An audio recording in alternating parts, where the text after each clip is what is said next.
Feeding Our Future, that has come to at least the first trial for the Feeding Our Future defendants has come to an end, and we've got 5 that have been convicted at least of some charges, 2 that have been acquitted of their charges. Deena Winter has been giving the absolute best coverage of this trial, and Deena is kind enough to join us right now to talk about the verdicts as they came on down. Deena Winter, of course, at the Minnesota Reformer. If you're not reading it, you're just wrong. Hi, Deena. Hello. Hello. Thank you. Hey, now, first things first. I mean, it was the fact that obviously this was a complicated case. Your initial response when they came down with the verdicts, and the jury came out with a fairly complicated, list of not guilty, guilty on across the board here. Yeah, I think a lot of people were surprised to see that it was a mixed bag, sort of. But I also figured, they've got 7 defendants and 41 charges to go through. And if they're doing their jobs, they're going through those charges one by one and deciding whether they are guilty of that charge or not, which is what we want them to do, right? So I think it indicates, as the judge and prosecutors have said all along, that this jury really did a good job of paying attention, taking notes, and they took their jobs really seriously. So if we can, let's go through the defendants here, and let's talk about each one of the verdicts against them. First of all, and forgive me if I mispronounce this, Dazi Safi Farah of Savage. Basically, he was the first one up there. Do you, off the top of your head? I mean, it's hard because there's 7 different people here. Was he found guilty? Well, he was found guilty of most of his charges.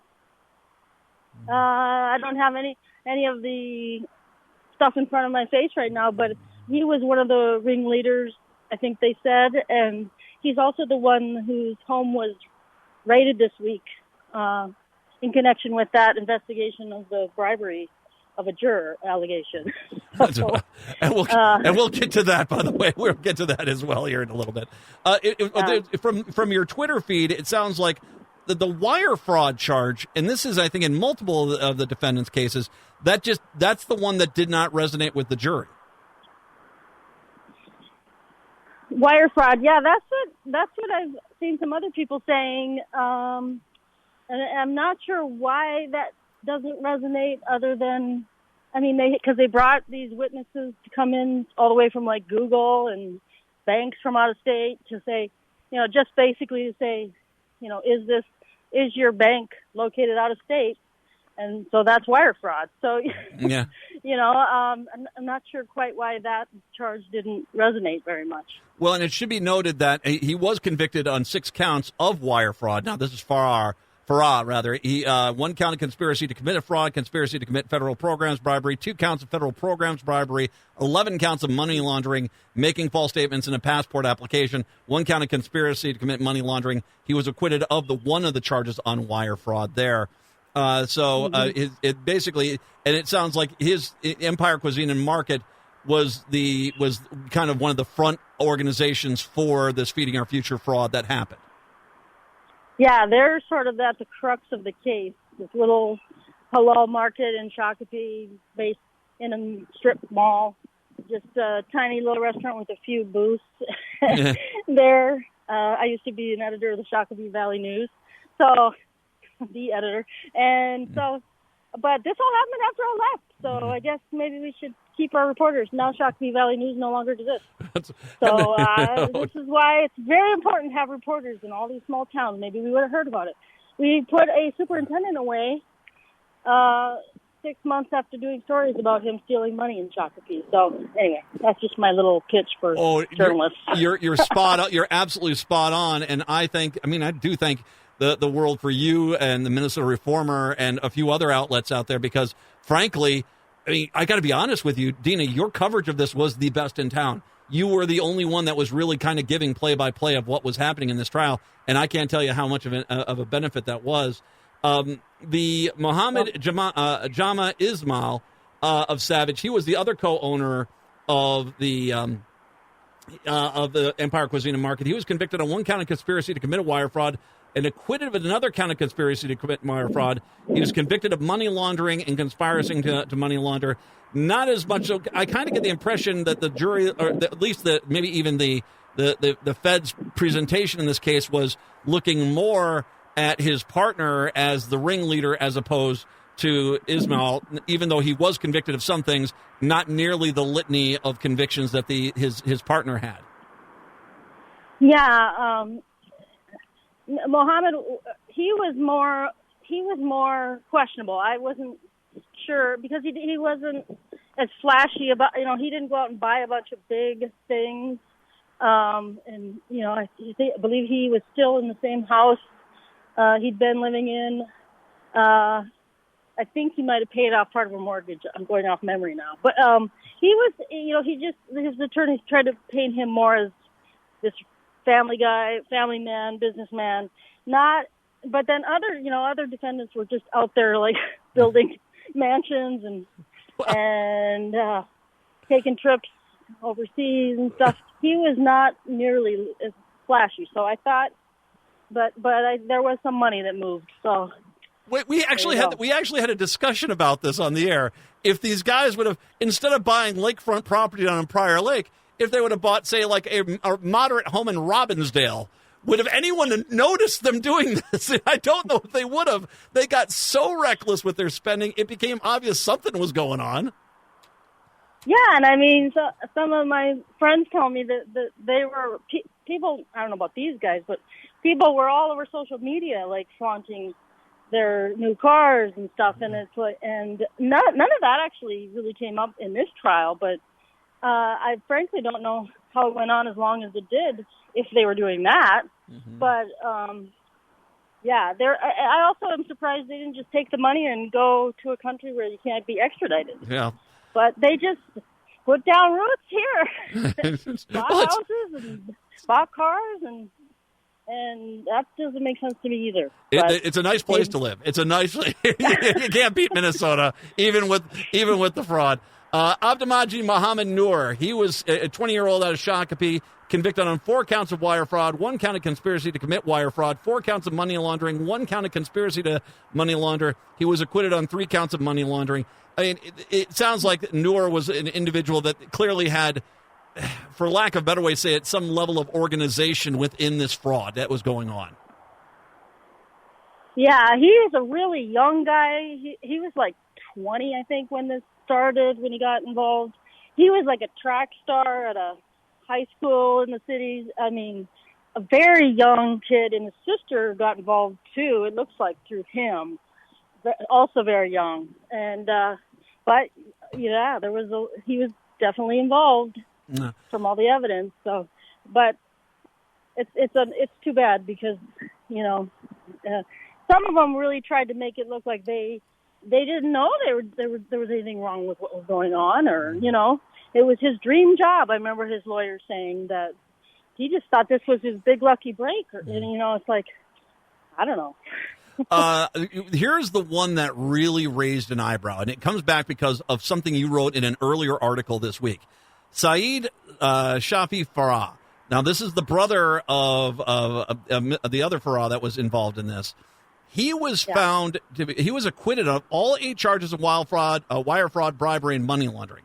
Now, from your earlier story from this week, where you talked about the bag of cash, which still is one of the wildest things ever, you make the point that Saeed was the guy who frantically started working on his phone the minute it was announced, someone dropped off a bag of cash here, which led the defense and the judge to say, we're taking the phones. Obviously, I've talked about that. That would be what I would call a tell. And sort of thing, you start there. Obviously he was not found guilty. He did not have the number of charges against him. He had 8 charges: wire fraud, bribery, money laundering. He wasn't convicted on any of them. But I have to admit, from the fact his reaction when it came out that the bag of money was tried to drop off to a juror, I got to be honest with you, I was like, well, did someone get around to a juror here? Do we know more about the jury's verdict on these? Was it unanimous that they hadn't done anything, or was there a holdout? Do we know that yet? No, we don't know. Just swallowed a bug. We don't know, anything about that yet. And the judge told all the lawyers at the prosecutor's request that they should not talk to the jurors, given that case. No contact with the jurors. But it would be interesting to know. But also, Saeed was represented by. He was one of the very few that had hired a lawyer to represent him. The rest of them got public defenders, which, I know the judge in this case that they were all represented very well, she said. But he had a lawyer named Steve Fleischer, who you may remember from Derek Chauvin's trial. Mm-hmm. He helped the prosecution, and I was just really impressed with him in that trial. I thought he was the best lawyer, quite frankly, in that case. And he did a good job in this case, too, in terms of he really would question the prosecutors about, okay, did you go and search his warehouse? No, why not? Did you search his house? No, why not? And would go through, one by one, just kind of showing how they didn't do some things you would expect them to do. And he really portrayed him as, hey, he was actually had a business, served food, distributed food, and they didn't do some of the things to prove otherwise. So that one did surprise me a little bit, but Schleicher is a good lawyer. Well, is it a case where you felt as if that they effectively made the point of, well, there might have been fraud going on, but we were not aware of it? That was really came across that, just because I'm serving food here doesn't mean I'm part of this larger scheme. Yeah, I mean, it's possible certain people didn't. Actually, the one I thought might get off was the one woman, Hayat Nur, and I'm pronouncing that wrong, I'm sure. But because her involvement seemed much more tangential, she did some clerical stuff, but you didn't see evidence she got a bunch of money or anything. So then I thought she might get off, if anyone, but she did get convicted of something. So. Four wire fraud counts on her and acquitted of money laundering for Hayat Mohammed Noor. We should mention Makhtour Mohammed Sharif, Bloomington, the chief executive officer at Afrique Hospitality Group. He was convicted of 2 wire fraud charges, 2 money laundering charges, and acquitted of 2 bribery charges. And then the other individual, and I'd love to get your thoughts on... By the way, the only one who testified. Yeah, he was the only one that testified. And, if I was going to say, generally the gamble is like if you testify, if someone's going to be, you might be able to offset this. But he obviously he was found guilty, even though he was the only one that got up in front of the jury. Yeah, and... but there was a lot of money that changed hands between him and others, and I think that's hard to overcome. The other defendant who was acquitted on all charges is Dawab Malim Afton. Similar situation to Saeed. Was it a case where the argument they were making was because once again there's only 3 wire fraud charges and a money laundering charge, not nearly the laundry list of charges that some of these others defendants had. It obviously, in a case like this, when you have that, it does become, I think, a little bit easier to see. Well, maybe this person really, the benefit of the doubt, that this person might not have been really aware of the full scheme that was going on. Yeah, and I tell you, that guy's lawyer, I think he was a public defender, if I remember right. But he's the one I felt like spoke the least in this trial, so maybe that was a good strategy. But that also could sort of indicate he didn't feel like he needed to cross-examine all these people, all these witnesses, because it didn't pertain to his client. So I mean, that sort of indicates a level of involvement right there. But considering the bag of cash. Okay. Obviously there's going to be a desire by the media and the public to understand how exactly the jury voted on these cases. Is there any inclination that the judge, because of that fairly large and very public, brazenness of this case, Do you think that there's any chance the judge is going to release the jury vote count? Might not release which juror voted which way, but at least show how the jury voted on all these counts? Well, they have to be unanimous by the end of it. Okay. So we know they're unanimous. We don't know, though. What I'm interested in is whether there was any holdouts on certain things, the acquittals or anything like that. And I don't even know if we get to find that out, how it went along. I'm not sure how much of that gets released. But, yeah, I mean, these are all unanimous decisions by the jury by the time they get done. Mm-hmm. I'm going to presume, and obviously, and just judging by the judge, I mean, he was pretty irate with the bag of cash stuff. There's obviously a full investigation on that going on right now. Has there been any word on who might have been behind that bag of cash? No, I haven't heard anything since home was raided earlier this week, in the middle of the week. The home of, I think it was Abdiazaz Farah's house was raided, and they took out a bunch of stuff, I guess, from the house, and but that's all we've heard, and we know that it's still continuing, of course. Well, and then the final thing here is the question on whether or not, where does this go? Because obviously, now that you have some guilty convictions, you got 5 of these people that have basically been convicted, it's obviously the federal government's now job is to basically say, if you're willing to testify in court against these other people, then we'll basically look at the sentencing guidelines and that. I'm going to, is that a safe assumption to presume that that's probably the next step here, is that there's going to be some deals talked about here, because this is just the beginning of the Feeding Our Future trials, and there's a lot more to come. You're asking, I cut out a little bit, you're asking whether I think deals will be made based on this? Obviously, I don't think it's a wild assumption to make that the federal government now is like, hey, we've got you convicted, 5 of you guys convicted on charges.